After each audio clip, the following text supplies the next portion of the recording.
Welcome to Learn Short and Typing with Vikas sir. Dictation for Punjab and Haryana High Court and Chandigarh High Court and Allied Courts. Exercise number 16. At the rate 90 word per minute. Be ready? Start. The learned counsel for the appellant has placed reliance on the case of Mohsin versus Resma. In this case, the High Court had set aside the order of the civil judge granting the custody of the child to her mother's paternal aunt, while the father was not proven to be unfit.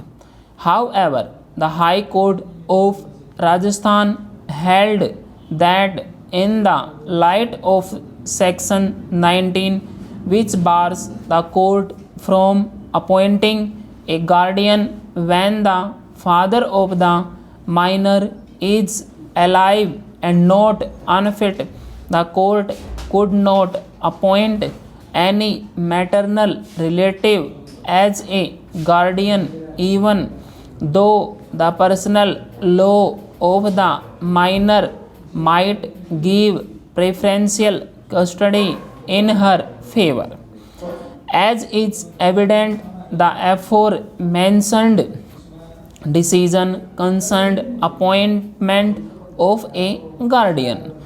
No doubt, unless the father is proven to be unfit, the application for guardianship filed by another person cannot be entertained. However, we have already seen that the question of custody was distinct from that of a guardianship. As far as matters of custody are concerned, the court is not bound by the bar envisaged under Section 19 of the Act. In our opinion, as far as the question of custody is concerned, in the light of the aforementioned decisions, the personal law governing the minor girls dictates her maternal relatives, especially her maternal aunt, shall be given preference. To the extent that we are concerned with the question of interim custody, we see no reason to override this rule of Mohammedan law, and hence a prima facie case is found in favor of the respondents.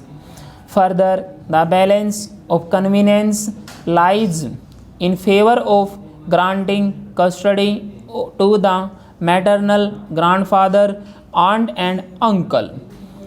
A plethora of decisions of this court endorse the proposition that in matters of custody of children, their welfare shall be the focal point.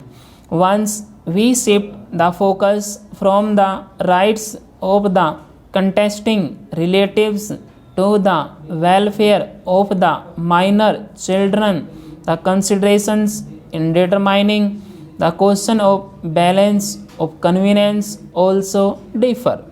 We take note of the fact that respondent number 2 on record has stated that she has no intention to get married, and her plea that she had resigned from her job as a technical writer to take care of the children remains uncontroverted.